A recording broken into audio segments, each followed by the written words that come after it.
Keď odštartujú preteky o tvoju budúcnosť, so stajňou Strednej priemyselnej školy dopravnej v Trnave vyrazíš z poprednej pozície. Dopravácky monopost vždy fičí s dobou a tak sa o náskok nemusíš báť. Stačí, keď sa kvalifikuješ. Vyfasuješ perfektný tím, skúsených navigátorov a svoje schopnosti budeš trénovať celé 4 sezóny v tých najlepších podmienkach. Ktorý post v tíme obsadíš, záleží iba na tebe. U nás nájdeš všetko, čo na výhru v rally Malý Rím svet budeš potrebovať. Na pohár konštruktérov môžeš trénovať v našich profi labákoch. Zatiahni tie správne skrutky a môžeš to dotiahnuť naozaj ďaleko.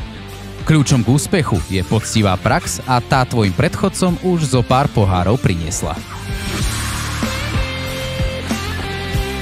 Šampióni však nemusia sedieť iba za volantom a sledovať trať z kokpitu. U nás sedia aj za monitormi a sledujú, ako ich rýchle prsty víťazia na IT trati.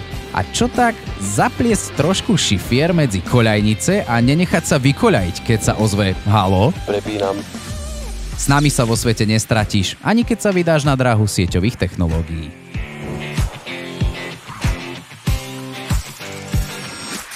A ako dostať vozidlo do cieľa bez meškania a nezísť pritom z trasy? Stačí, keď sa budeš držať plánu, logicky premýšľať a v správnom čase vyťahneš tú správnu stratégiu. Nemaj strach, aj tento balík zručností si so sebou môžeš odviesť do sveta, keď u nás naskočíš do odboru logistiky a podnikania v doprave. Občas bude treba okrem výhier spočítať aj iné numerá. Jeden skvelý tím plus 4 roky na testovacej dráhe krát nekonečné množstvo poznatkov ti dá vzorec na šťastný štart. V živote budeš musieť rátať so všeličím, no naša dopravná akadémia ťa naučí počítať s úspechom aj manažovať tím, ktorý za ním stojí.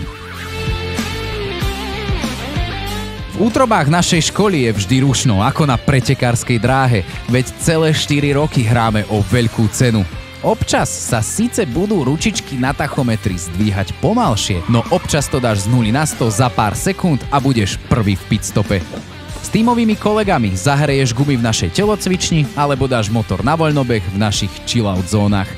Tvoj čas ti budeme poctivo merať a dáme pozor, aby si nestratil smer ani hlavu, až kým dorazíš k prvej zlatej, teda zelenej. Pohľad zo štartovacej čiary je vraj jeden z najkrajších. Máš pred sebou kľukatú budúcnosť.